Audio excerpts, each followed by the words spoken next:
Comienza el capítulo 6 de la serie Un soldado español y que lleva por título Melilla, la adelantada, y que cubre del año 1936 al año 1939, es decir, la Guerra Civil. Pero este capítulo no pretende contar la Guerra Civil, que para ello ya hay muchos libros y documentales que versan sobre ellos. Nos va a contar la contienda desde el punto de vista de sus protagonistas, que ya no es solo Agustín Riu, sino que entran también en acción Alfonsa Riu, su hija, su yerno, Manol Ugarte, y su nieto, Manolín Ugarte. Por tanto, importante señalar que el autor no va a versar ninguna opinión personal, sino que se va a limitar a transmitir los hechos y los sentimientos que sus protagonistas tuvieron en esta contienda. Para documentarse, se ha dispuesto de libros de historia, del historial militar de Agustín Riu, de las memorias de José Moragues, de la correspondencia mantenida entre los protagonistas y sobre todo de las memorias de Alfonsa Riu. Comienza la película.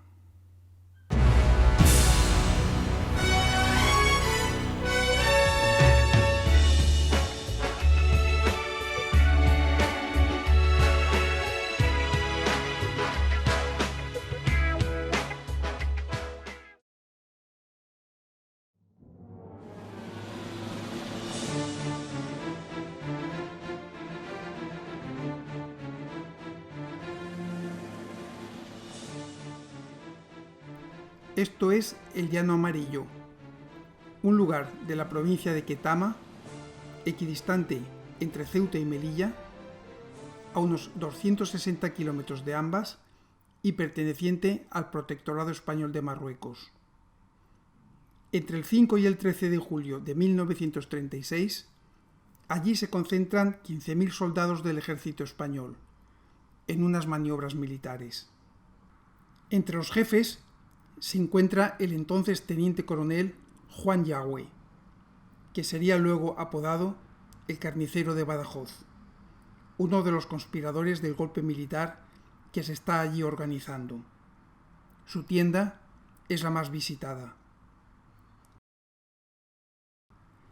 Llano Amarillo se constituyó en el evento ideal para realizar contactos, buscar adeptos y ultimar los detalles para tener éxito en el alzamiento contra la República en una zona clave, el Protectorado de Marruecos.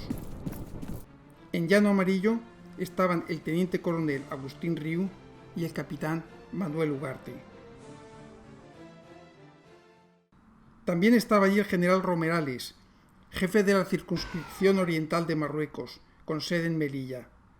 Pero, debido al sigilo con que se llevaban las conversaciones, no se enteró de nada. La fecha que allí corrió de boca a oído fue, en julio, el día 17, a las 17 horas.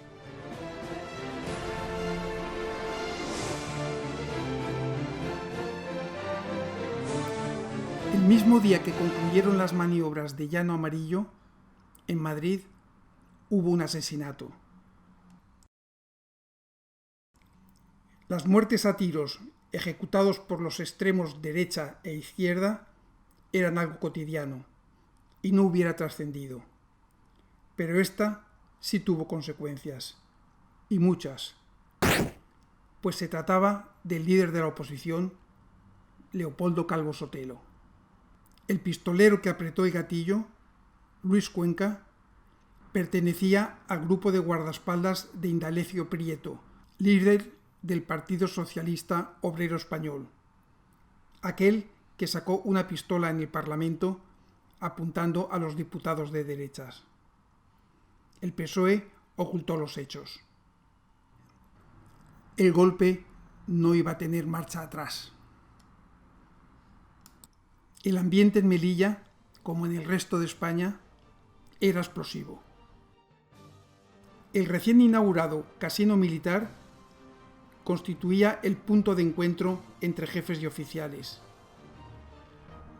En este mismo mes de julio del 36 ocurrió en su interior un incidente que cuenta Alfonsina en una carta dirigida a su padre, Agustín, quien se encontraba en Tenerife resolviendo asuntos de la Mutua de Seguros.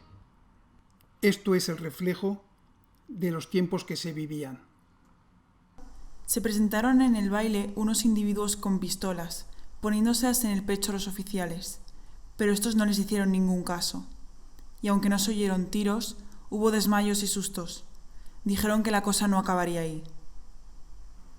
Por suerte, Manuel Ugarte no se encontraba allí. A raíz de eso, los militares, de paisano y con pistolas, se apostaban en su interior a la espera de los instigadores, que a su vez se reunían amenazantes en el exterior en la Plaza de España. El general en jefe, Manuel Romerales, no quiere respaldar ni a civiles ni a militares y resuelve el asunto cerrando el casino. Esa falta de apoyo desagradó enormemente a sus subordinados.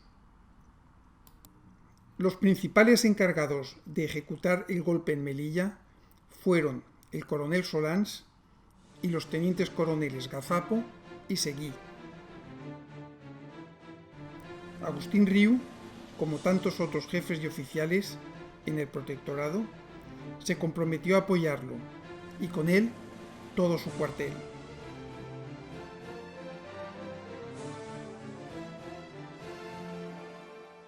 El general Romerales, que algo se imaginaba, decide alejar al teniente coronel Agustín Riu de la ciudad y le cambia de destino. Ahora va a ser el jefe del campamento de Dar Rius, un acuartelamiento a unos 25 kilómetros de Melilla y que, entre otras, tiene como misión proteger la vía férrea que comunica las minas de hierro con el puerto de Melilla. Pero Agustín no se quiere perder el momento y no se mueve de la ciudad. Él sabe que su aportación puede ser importante, el control del armamento.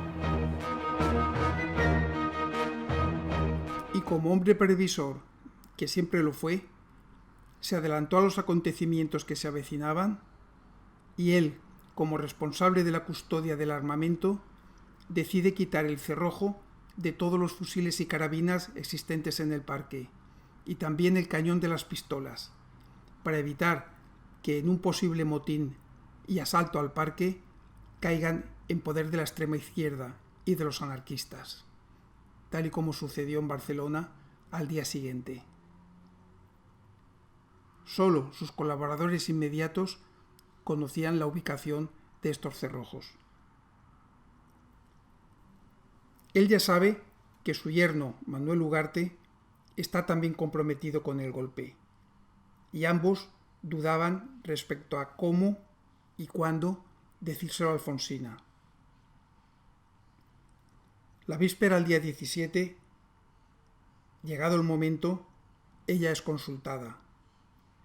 El panorama es sombrío.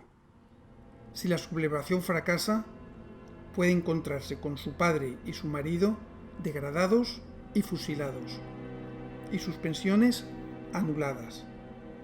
Y ella, sola, con 24 años y con un hijo de 14 meses. La condena de 20 años de prisión de su suegro, Tarsila Ugarte, por sublevarse 4 años antes, tampoco animaba mucho. No obstante, Alfonsina, tal y como recoge ella misma en sus memorias, les dio esta respuesta. Para vivir sin honor, más vale morir. 2 días antes a estos hechos, el general Franco seguía en Canarias y sin dar señales de vida. El general Mola, organización de la trama, tenía sus dudas incluso de la participación de éste en la sublevación, cuando era precisamente él, Franco, quien debería de volar desde Canarias al Protectorado y tomar el mando de las fuerzas en Marruecos. En consecuencia, Emilio Mola decide posponer el golpe. Y esa noticia llega a todas partes menos a Melilla. Hay que tener en cuenta que las comunicaciones entonces eran precarias y el sigilo requerido para no ser descubiertos lo complicaba mucho más. La información circulaba por entonces mediante mensajes cifrados o contactos personales. Por eso, la sublevación en Melilla ha pasado a la historia bajo el nombre de La Adelantada. En la mañana del supuestamente señalado día 17, en el recinto militar llamado Comisión Geográfica, donde se reúnen los conspiradores, sucede un hecho trascendental. El teniente coronel Agustín Riu ha preparado una caja de zinc de las usadas para transportar las municiones, llena de pistolas Astra de 9 milímetros y también una cesta con munición y otra con bombas de mano. Todo este material es transportado a la Comisión Geográfica y allí Seguí y Gazapo se han citado con una docena de falangistas a los que van a armar para que apoyen el golpe que esta tarde va a tener lugar. Uno de ellos resulta ser un confidente y poco tiempo después 3 de esas pistolas y un puñado de balas están sobre la mesa del delegado gubernativo, quien advierte sin tardanza al general Romerales. Por fortuna para los sublevados, la respuesta del general no fue contundente. Es a las 15 horas cuando el delegado del gobierno envía al teniente de los guardias de asalto, Zaro, quien conoce guardias, se dirige al edificio de la Comisión Geográfica con la orden de Romerales de detener a todos los allí presentes. Los guardias entran en el edificio y comienza el registro. El sublevado teniente coronel Gazapo accede a un teléfono y llama al sargento Sousa Oliveira, que es un portugués de 28 años perteneciente al cercano cuartel del Tercio. Este suboficial toma a los 8 legionarios que tenía más a mano y en 7 minutos se planta en la Comisión Geográfica. Con la excusa de que necesitaba unas llaves, logra que le abran la puerta y tras él entran en tromba los 8 legionarios. En el patio interior se encuentran de frente con los guardias de asalto y se encañonan mutuamente. Cualquier gesto podría desencadenar en una matanza. La situación es confusa. Guardias y militares, que hasta hace unos momentos eran compañeros, ahora están a punto de aniquilarse. Es entonces cuando el teniente del Tercio, La Torre, aparece en el patio gritando: ¡Por España! ¡Por España! ¡Apunten armas! Y él mismo encañona al teniente Zaro. En ese momento, uno de los guardias arroja el arma diciendo: ¡No tirad, no tirad, que somos padres de familia! ¡Pues rendiros! Zaro grita entonces: ¡Los míos que no tiren! Mis guardias no van a disparar contra el ejército. La Torre y Zaro se estrechan las manos. El origen militar de Zaro fue crucial en este desenlace. Y así fue como el alzamiento estuvo a un tris de ser abortado.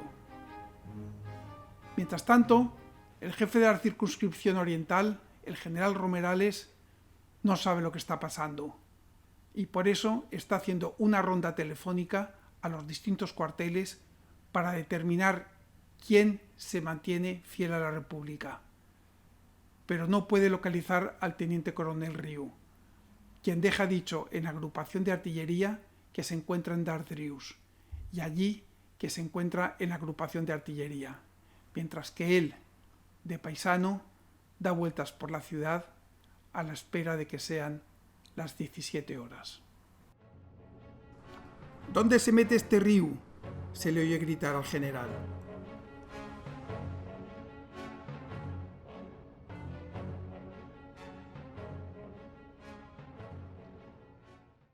Por recomendación de su padre, Alfonsina está en casa de los baronises de Torrecardela.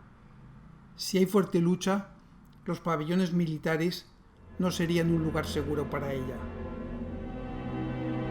La espera es angustiosa, y así lo describe ella. Con las maletas hechas y sin poder hacer nada, tumbados boca arriba mirando el techo. Aquellas horas hay que vivirlas para saber lo que fueron. Cuando dieron las 5, ya todo fue en movimiento y la angustia minoró. Nos montamos los 3 en el coche y a casa de Mercedes, la baronesa. En casa de los Torrecadela viví todos aquellos primeros días como escondida, pues era muy peligroso volver a los pabellones hasta ver en qué quedaba todo, pues fue una auténtica aventura, imprevisible, y vivimos muchos momentos muy emocionantes.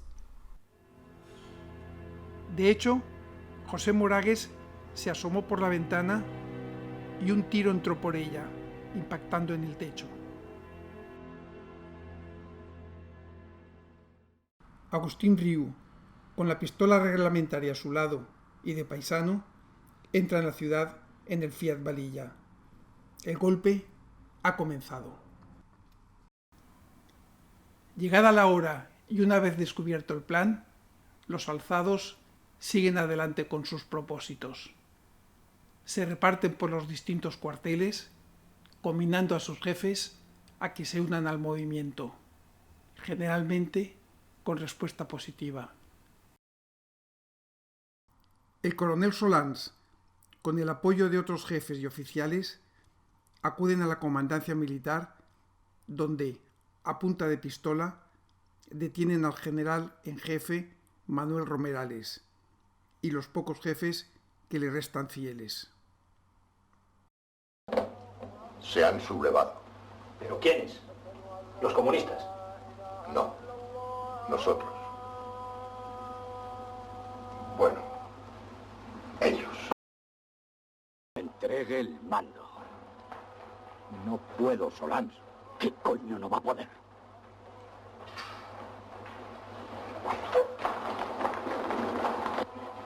Entregue el mando, general.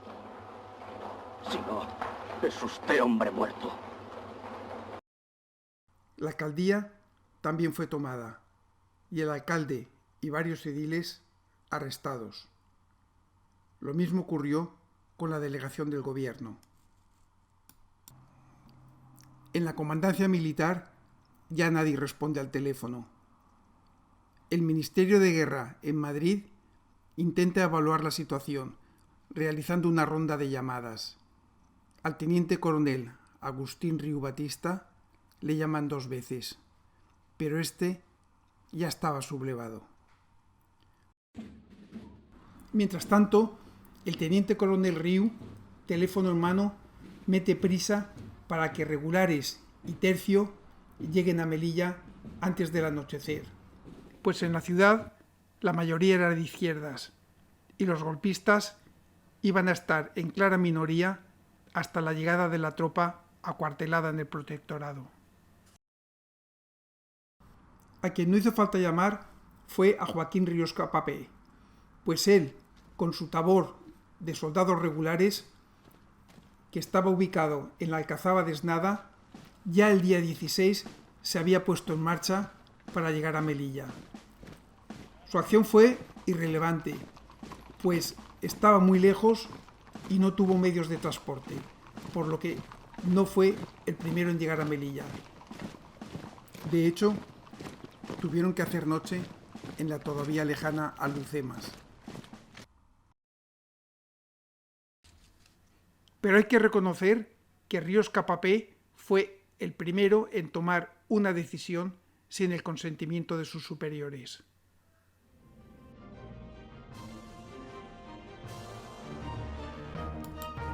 La noticia del golpe se extendió rápidamente por la ciudad e izquierdistas partidarios del Frente Popular asaltan 2 armerías, haciéndose con fusiles y pistolas. El tiroteo en los barrios periféricos duró 2 días. En los cuarteles se toma el mando por parte de los oficiales comprometidos y los que se resisten son detenidos. Manolo estuvo varios días sin aparecer y de papá tampoco sabíamos nada. No sé si fue al segundo o tercer día, vimos avanzar información de combate al tercio. Nunca lo olvidaré, y tampoco estábamos muy seguros de si venían en plan de amigos o de enemigos.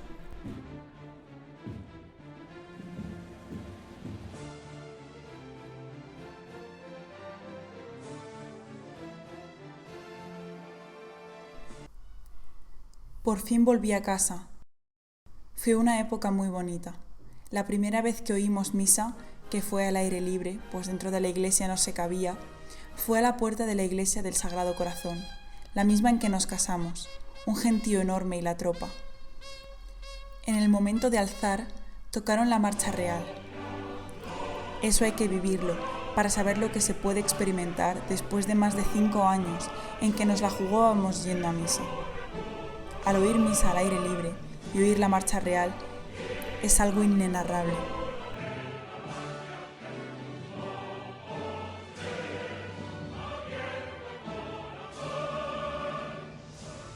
Las unidades que resolvieron la situación en Melilla a favor del golpe fueron los 3 regimientos de tropas profesionales situados en la cercanía de Melilla. El jefe de regulares 2 envió una compañía al aeródromo de Taubina, donde habían 2 oficiales comprometidos, el teniente Cirujeda y el capitán Manuel Ugarte. Por contra, el jefe de la base, el capitán Antonio Pérez del Camino, era una incógnita. De hecho, lo que hizo fue al día siguiente coger un avión y volar al protectorado francés. Ugarte y Cirujeda tomaron un vehículo y fueron al encuentro de la tropa sublevada, para facilitar de esta manera la ocupación del aeródromo y conservar los 6 aparatos Breguet de fabricación francesa que allí se encontraban estacionados. Es el 17 de julio y el golpe en Melilla ya ha triunfado. Todos los cuarteles han sido controlados. De los 650 jefes y oficiales de la circunscripción oriental del protectorado, solo 15 permanecieron fieles a la República, por lo que fueron detenidos y algunos de ellos, posteriormente, fusilados, como es el caso, entre otros, del extraño capitán Luis Casado, sospechoso superviviente del desastre de Anual, y también del teniente Fernando Arrabal, padre del filósofo y escritor de derechas Fernando Arrabal. También tuvieron ese destino algunas autoridades civiles, entre ellos el alcalde. El general en jefe, Antonio Romerales, es detenido en la fortaleza de Rostrogordo, convertida en prisión. Allí fue juzgado por un tribunal militar en el mes de agosto, siendo acusado de un delito que no deja de ser chocante: rebelión contra el alzamiento. El no apoyar la sublevación, lamentablemente, le costó la vida, pues fue condenado a muerte y fusilado en el patio de la fortificación de Rostrogordo. En el juicio fueron citados hasta 34 testigos. Uno de ellos fue el teniente coronel Agustín Riu. Las últimas palabras del general fueron: «Viva el ejército, viva España».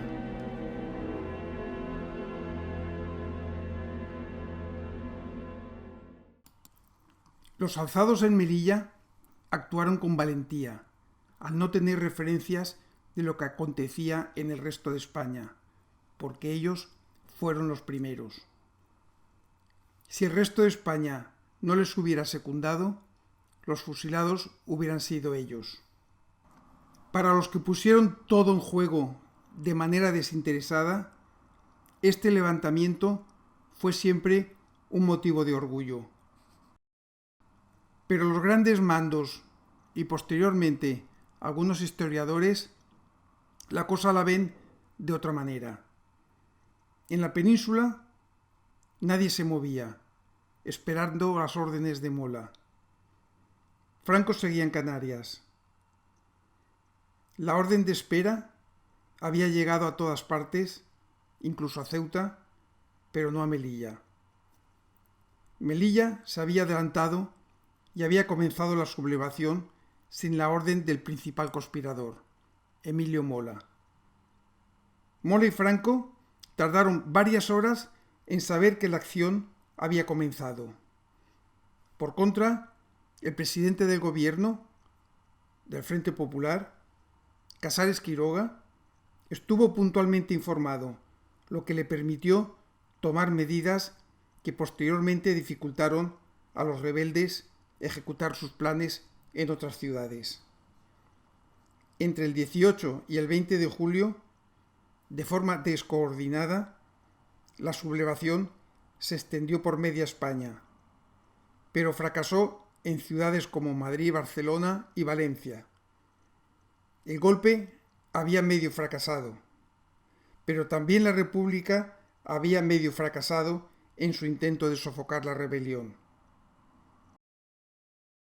Finalmente, lo que se inició en Melilla no fue exactamente un golpe de Estado, sino más bien una guerra. Una guerra cruel que duró 3 años y que causó cerca de 700.000 muertos, entre ellos 2 tíos de Alfonsina, Paco y Emilio, y 2 hermanos de Manuel Ugarte, José María y Társilo.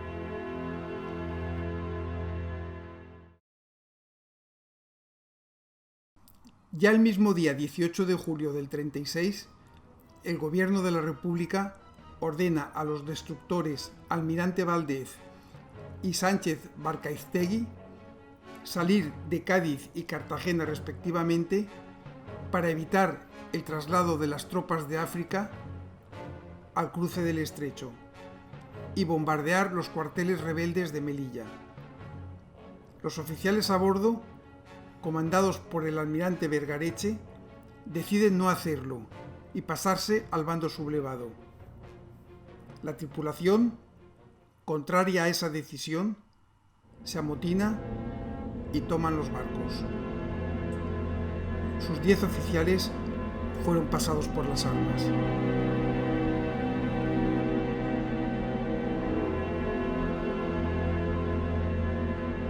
El día 26 de julio, 3 buques de la Armada, el Jaime I, Libertad y Cervantes, bombardean Melilla, causando bajas civiles y militares. Agustín Río intenta repeler la agresión desde sus baterías de costa, pero la distancia es superior a su radio de acción. Por su parte, Manuel Ugarte, nombrado jefe del aeródromo de Taumina, con su escuadra de 5 breguets, ataca desde el aire. Así lo cuenta Alfonsina. Cuando ya la cosa parecía que iba bastante bien, se presentaron 3 barcos de guerra para cañonearnos.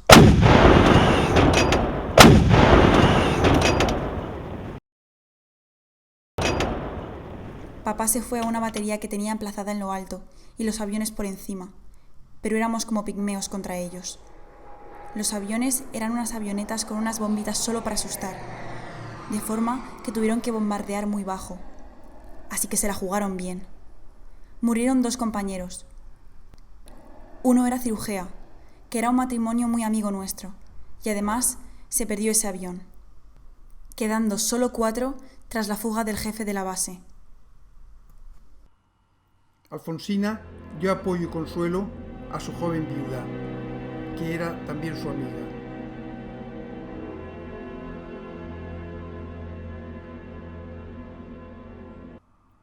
En las semanas siguientes, con la ayuda de las dos dictaduras del eje Roma-Berlín, las tropas de África saltan a la península.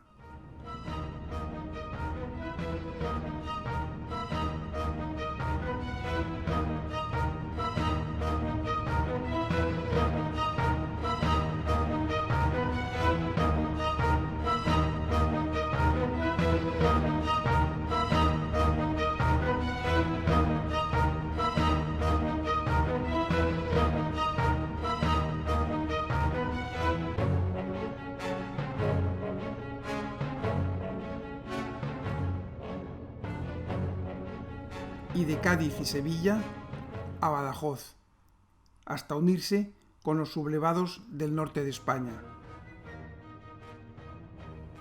Pronto, la guerra, recién comenzada, separa a la familia.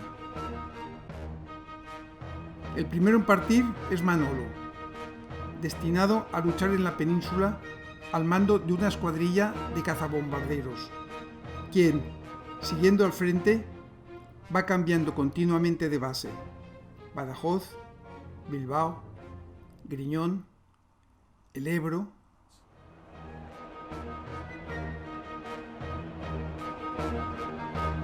Transcurridos 2 meses desde su partida, Alfonsina recibe un mensaje urgente de Manolo. Un día recibí un telegrama que decía: «Te espero mañana en Málaga», así, sin previo aviso. Yo me encontraba fatal, con vómitos, pues esperaba a Taío. Además, no habían aviones de pasajeros, ni soñarlo. Pero papá me metió en uno y mientras salíamos, él telefoneando a la batería, diciendo que no tiraran, que era un avión amigo. Me senté con Manolín encima y a volar. En Málaga me esperaba un coche que nos llevó a Sevilla y allí un tren, yo sola con el niño. El viaje tuvo sus perendengues. Teníamos que ir a casa de Carmencita, hermana de Manolo, que estaba allí con su marido en el Bocal, sitio donde nace el canal que surte de aguas a Zaragoza. Él era el ingeniero encargado de aquello y estaba cerca de Tudela. El viaje duró no sé si 2 días o un siglo, pues el tren tenía que dar el gran rodeo para no pasar por zona roja. Fue por Badajoz y además, cuando venía un tren de tropas, tenía preferencia de paso, así que no se sabía cuándo llegaríamos. Yo tenía que hacerle sus papillas al niño en un infiernillo de alcohol con gran alarma de los pasajeros. Comíamos de lo que nos vendían por las ventanillas en la estación.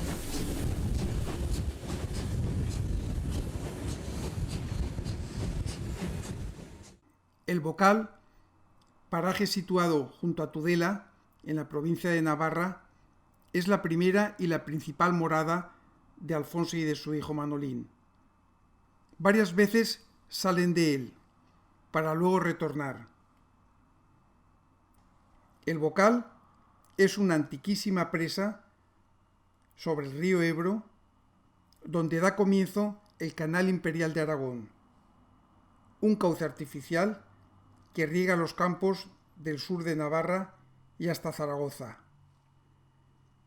Allí hay una gran vivienda llamada la Casa del Rey Carlos V, donde vive el ingeniero jefe de la presa. En 1937, este jefe es Fernando Barber, el marido de Carmencita Ugarte, una de las 2 hermanas de Manuel Ugarte. La casa es grande y ellos muy hospitalarios, por lo que dan buena acogida a su cuñada Alfonsina y a su sobrino Manolín. Mientras tanto, Agustín se queda solo en Melilla, en compañía de un cocinero, de su asistente José Moragues y del perro Poli. Y así es como comienza un carteo entre padre e hija que durará casi toda la contienda. Solo conservamos las cartas que Alfonsina dirige a su padre y que comienzan siempre con un ¡Viva España! Y siguen con un querido Pipiro, pues ese era el nombre cariñoso que utilizaba Alfonsina con el teniente coronel. Debido a las restricciones, el papel es escaso. Por eso, las cartas son escritas en horizontal primero y en vertical después, dándole un doble uso a la página. Hay en ellas unas constantes: lo mucho que le extraña, la evolución de Manolín y los continuos cambios de casa. Pero también Alfonsina escribe acerca del destino de su padre en Melilla y le dice que no se ponga triste por no poder luchar en la península y que su labor en Melilla también es importante. También su yerno, Manolo, le tranquiliza.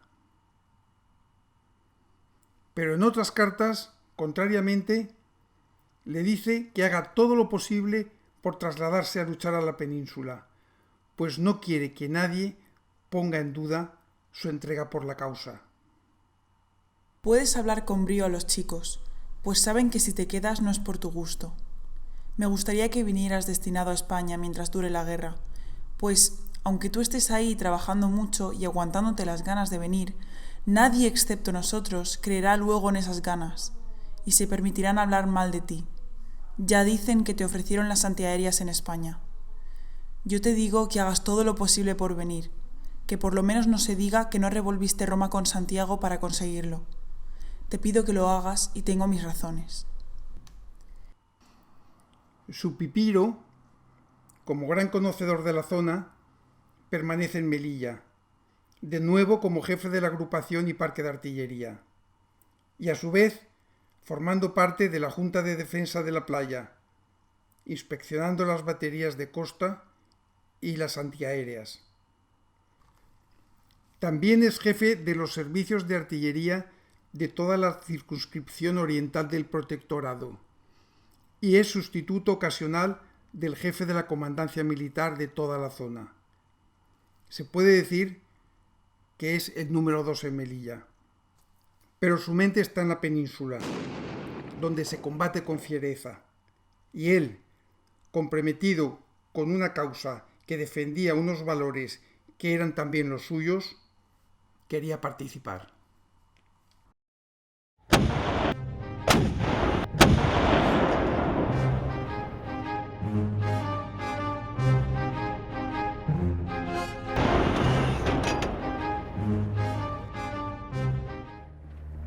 El capitán Ugarte ahora dirige una escuadrilla que forma parte del Escuadrón 5G28 de la Primera Brigada del Aire y pilota un veloz Savoia S-79, bombardero italiano que por su rapidez no precisa el apoyo de los cazas. Manolo, cuando tiene permiso o si se encuentra cerca, visita el Bocal. También lo hacen sus hermanos, igualmente aviadores, José María y Emilio. Llegado el mes de julio del 37, Alfonsina está a punto de dar a luz. Aprovechando que su tía Pepita está en la cercana Pamplona, va a visitarle y se hospeda en su casa. Alfonsina se lleva bien con ella e intercede ante su Pipiro para suavizar las relaciones entre ambos, que todavía tienen aristas. Pepita es un rollo, pero aunque le guste mortificarte, te quiere, no lo dudes, y se preocupa mucho de tu salud, y le dan verdadera alegría a tus cartas. De Pepita solo veo en ella que está dolorida porque, por lo visto, has estado mucho tiempo sin escribirle. De lo demás, ya sabes que ella es así, y no hay que darle ninguna importancia. Siempre te he dicho lo mismo, y tú siempre te empeñas en tomarte las grandes perras por su causa. El nacimiento de Taío, con la ausencia forzada de su padre, lo cuenta la madre en sus memorias escritas. Por fin me pude ir a la clínica. Nació el niño. Qué fácil es decirlo. Solo 3 palabras. Estando aún en el quirófano, en la camilla, me preguntan con qué nombre se inscribiría al niño. Yo quería ponerle el nombre de un abuelo, pero era difícil decidirse por cuál. Así que le dije, echo una moneda. Si sale cara, Agustín. Si sale cruz, Társilo. Y salió cruz. Y en la misma clínica lo bautizaron. Y también se lo cuenta a su padre Agustín, que de nuevo es abuelo, a través de esta carta. Querido Pipiro, te escribo desde la cama y boca arriba. Por fin vino, solo que otro niño, ¿qué le vamos a hacer? Manolo quería que se llamara Alfonsito, pero yo quiero reservar ese nombre para una niña. Y en el mismo quirófano eché a cara o cruz si se llamaría Agustín o Társilo, y salió lo segundo. Lo sentí mucho por ti. ¿Te enfadas mucho? Hasta hoy no he tenido noticias de Manolo. Pepita viene a verme todos los días 2 veces, con Manolín. El día que lo iba a bautizar, apareció Emilio Ugarte, con lo que me dio la gran alegría, y representó al padrino, que es Társilo. Cuando ya estaba levantada, apareció Manolo y nos vinimos todos en un coche. Lo cierto es que al teniente coronel, que fuera otro chico, no le importó, pero que su nieto no se llamara Agustín no le hizo mucha gracia, pues tuvo que esperar 18 años hasta conseguir su propósito.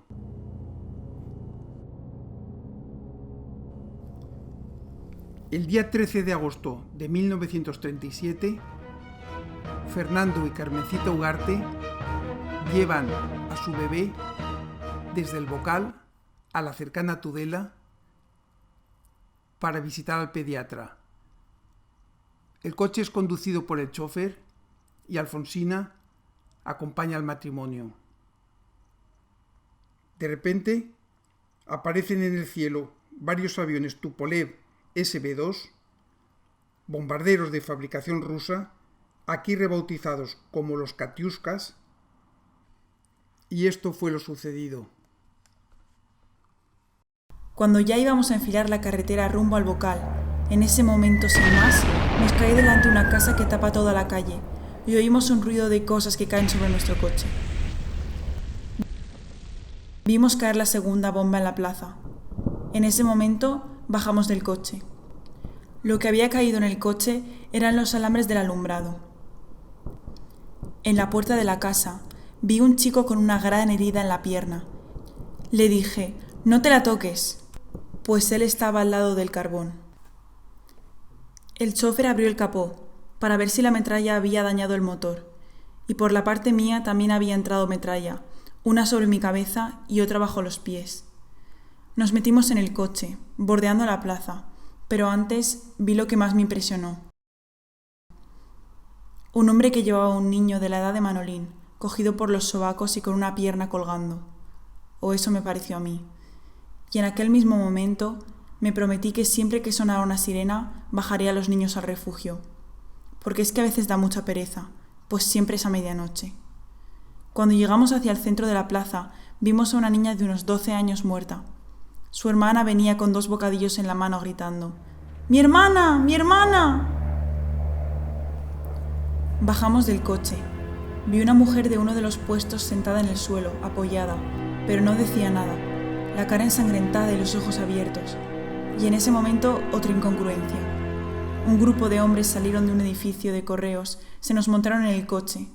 Yo, desesperada, agarré a uno por la solapa y le grité, ¿pero qué hacen? ¿No ven que hay heridos en la plaza? Y me dice, nosotros también llevamos heridos. Yo creo que solo llevaban a uno, que por la ventana había entrado metralla y le había atravesado el brazo.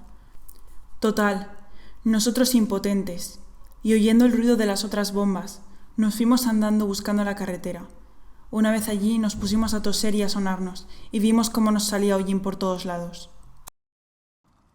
Su impresión fue tal que no pudo evitar decirle a su esposo, aviador, estas palabras. Mis impresiones fueron tan fuertes que no tuve más remedio que, faltando a mi ética de hija y esposa de militar, escribirle a Manolo una carta y decirle que sentiría que él tuviera que hacer una cosa así, pero me consta que ese no era su estilo.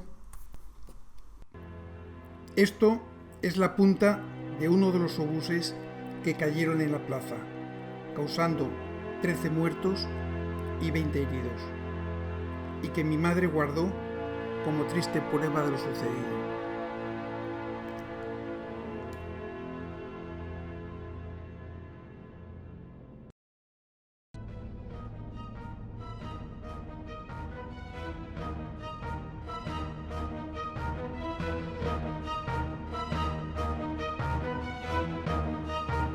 Ese estado de ánimo contrasta mucho con este otro, cuando cuenta con orgullo una hazaña bélica de Manolo.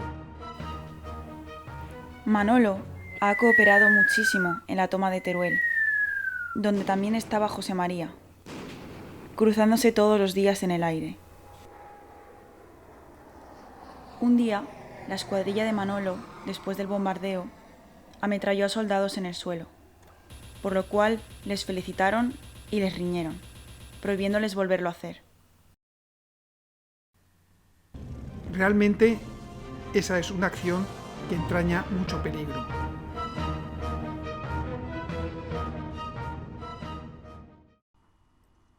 España estaba partida en dos, y también las familias, y no es nada fácil recibir noticias de un bando a otro.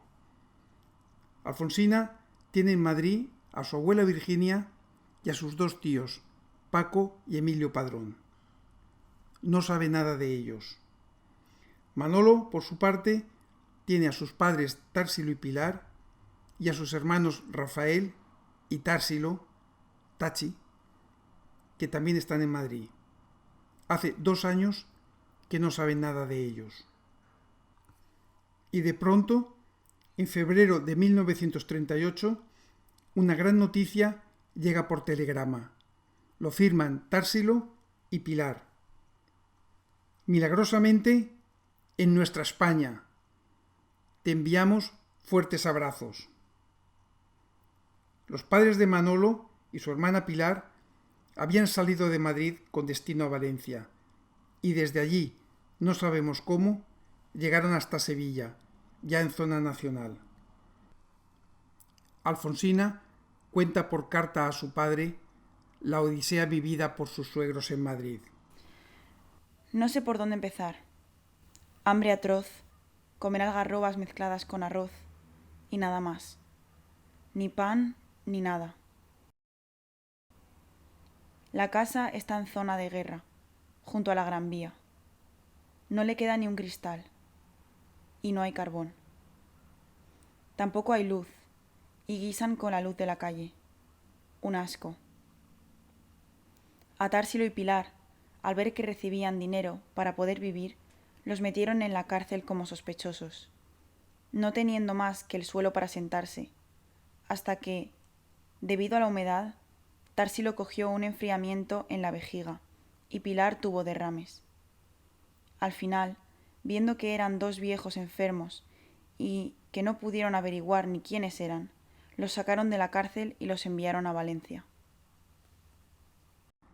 A los pocos días se produjo un emocionante encuentro familiar en Logroño, en la casa de Angelines, la novia de José María Ugarte, el hermano de Manolo.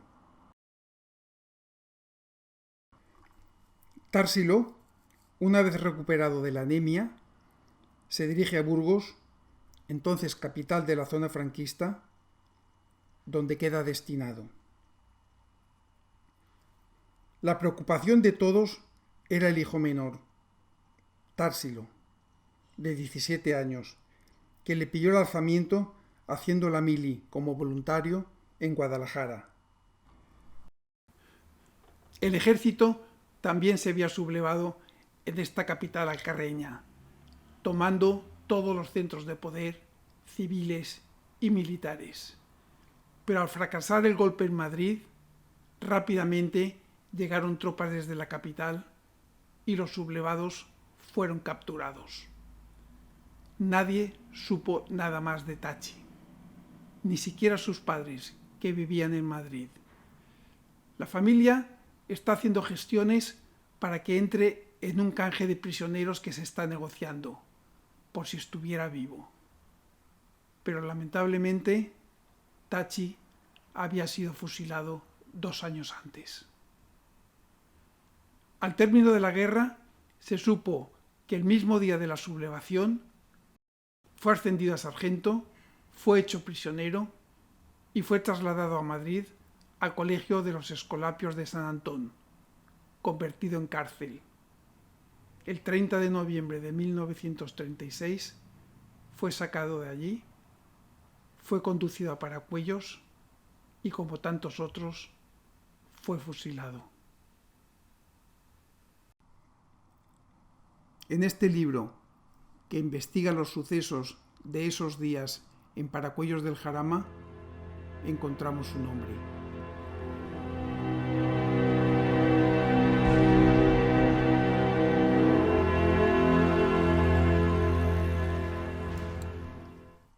El otro hermano ausente es Rafael. Rafael sale de Madrid y consigue llegar a Francia, y de allí, en su segunda intentona, a la España franquista. Se hace piloto y participa en la contienda. En 1950, con 31 años, muere en un accidente aéreo. Él no pilotaba cuando su avión, debido al mal tiempo, choca contra una montaña. Mueren sus 14 ocupantes. Emilio, con 20 años, desde Madrid, cruza la línea llegando a zona nacional y rápidamente se hace piloto.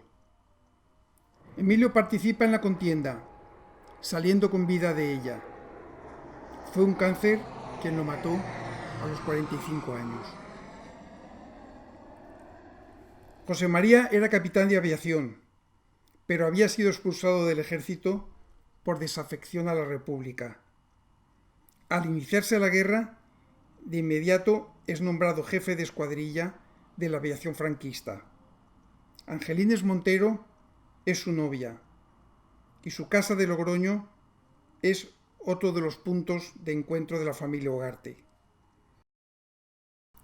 Alfonsina y Angelines se hacen muy amigas y en un año la conoce de soltera, de novia, casada, madre y viuda.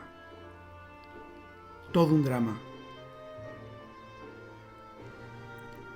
José María, que para su cuñada Alfonsina era la persona más simpática del mundo, fue alcanzado por la metralla en el frente del Ebro.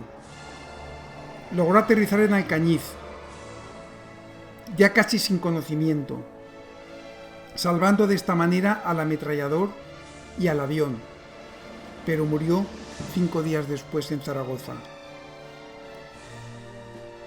Su padre, Tarsilo Ugarte, fue quien le colocó en el féretro la medalla militar. Fue ascendido a comandante y se le concedió a título póstumo la Cruz Laureada de San Fernando, máximo galardón militar. Tenía 29 años. El destino quiso que Tarsilo aún tuviera que ver morir no solo a sus 5 hijos aviadores, sino también a su nieto. Pero de eso hablaremos más adelante.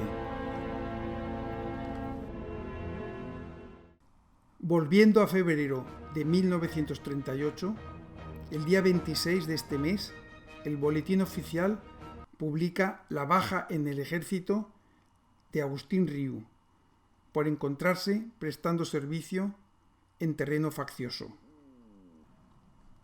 Y ya que así lo consideran, justo el 18 de julio, pero del año 1938, Agustín se saca el carnet de la Falange. Pero no todos son desgracias. Manolín y Taío, en palabras de sus padres, siguen creciendo y están riquísimos. Y el mayor se atreve a escribir 2 líneas a su abuelo en Melilla. Seguirles el rastro no es tarea fácil. Alfonsina y sus 2 retoños continúan cambiando de vivienda, habitualmente a sitios modestos, casas sin calefacción y algunas de ellas sin luz eléctrica. Aranda de Duero, Piedralaves en Ávila, Soria. En Zarauz encuentra en un hotel un grupo con quien puede jugar al tenis y le pide a su padre que le envíe la raqueta y unas pelotas. Eso fue providencial. Cuando estaba descansando del baño para luego ir al tenis, me traen a la cama la raqueta y las pelotas, algo fantástico y oportuno. Con ellas me fui, y no sabes la alegría que tuvieron al ver las pelotas, pues solo les quedaba una y casi no se atrevían a jugar por miedo a perderla, pues no se encontraban repuestos ni vivos ni muertos. Pero a veces la morada es lujosa.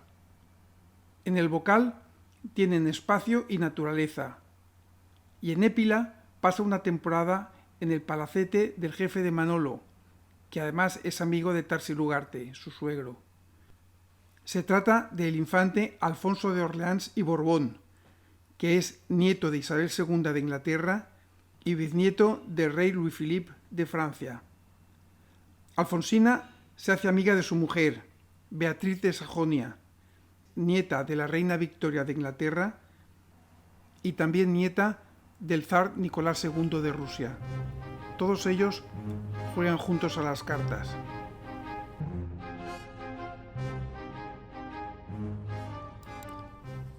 Alfonsina se desplaza por todos estos sitios con el nuevo coche que le ha regalado su padre, donde en el asiento de atrás ha instalado una hamaca para poder llevar a Manolín, que a sus 3 años ya ha recorrido media España.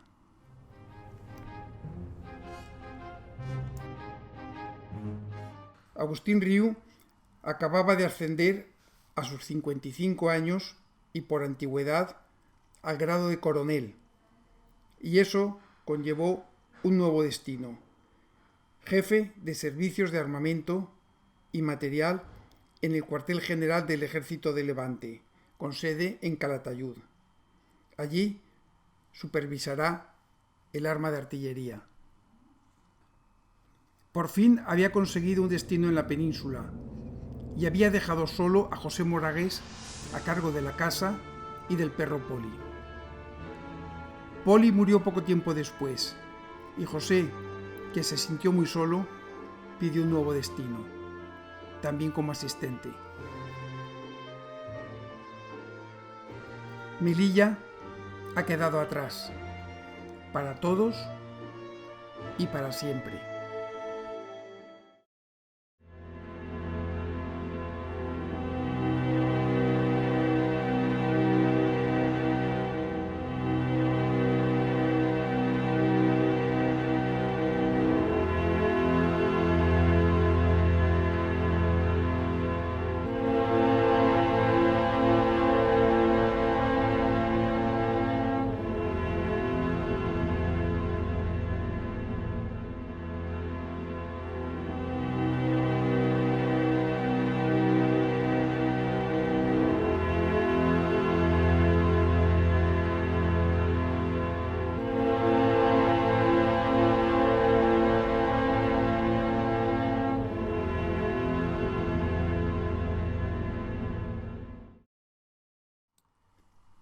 El último destino es Badajoz. Estando allí, un día informan a Manuel Ugarte que hay un capitán de aviación que se encuentra en el hospital herido muy grave. Manolo va a interesarse por su colega y descubre con estupor que es su suegro Agustín. Había volcado el coche oficial que le trasladaba desde Cádiz hasta su nuevo destino en Calatayud. Entonces se iba por Extremadura para evitar la zona republicana.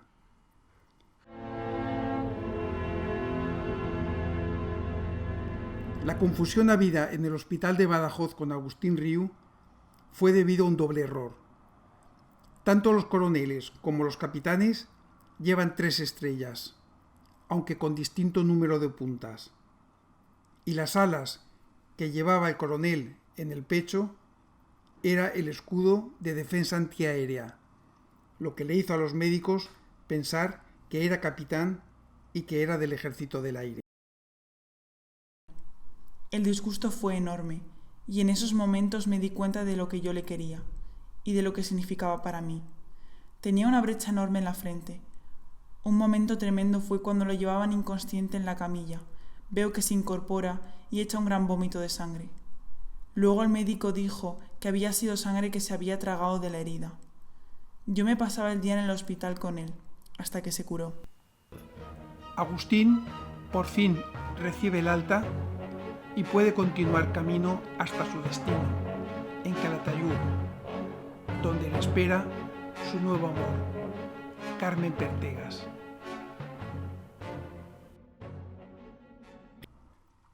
El coronel, desde su sede en Calatayud, se desplaza por el frente organizando toda la logística de la Armada de Artillería, y así estuvo hasta el final de la guerra.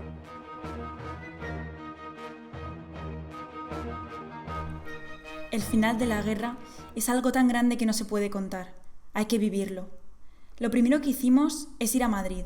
Manolo quería ver su casa y yo saber qué había pasado con mi familia. Manolo decía que nunca olvidará la impresión que le causó cuando en su casa, en la cama de sus padres, vio a un tío acostado con su boina puesta. La casa estaba de desastre, no por mala idea, sino porque era su manera de vivir. Fuimos a casa de mi abuela Virginia y me la encontré un puro hueso, algo impresionante. Ahora me doy cuenta de lo que debió sufrir, sin tener que comer y sin saber qué había sido de sus hijos, de los que en realidad no se ha sabido nada con certeza.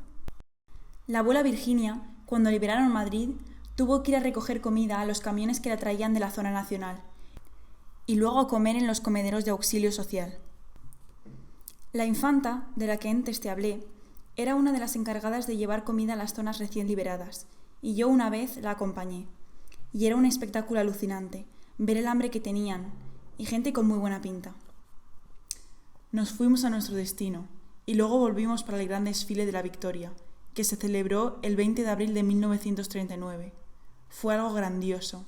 Hace falta tener una organización perfecta para en tan poco tiempo organizar una cosa así.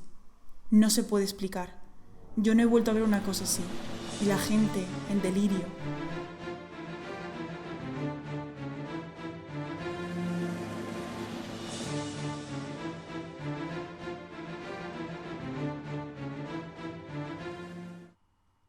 Carmen Pertegas había pasado la guerra entre Calatayud y Daroca, dando clases de piano. Ella daba clases de piano y también le gustaba hacer teatro y asistía a conferencias, que allí fue donde la conoció el abuelito, el cual me consultó a mí si yo estaba de acuerdo con que él se casara, y como yo le dije que sí, siempre me decía de broma: «Tú has tenido la culpa de que yo me casara». Allí ambos reanudan la relación y el 31 de agosto de 1939 Agustín deja de ser el viudo Riu y se casan en el Pilar de Zaragoza. Ella tiene 39 años y él 58. Su padrino fue el capitán general de la Quinta Región.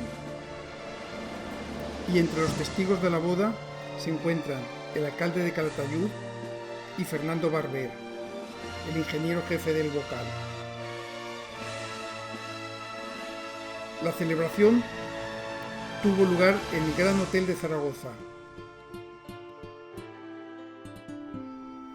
La pareja pasó la luna de miel en el balneario de Panticosa. Y con la guerra civil terminada, el coronel recibe un nuevo destino, esta vez en Valencia.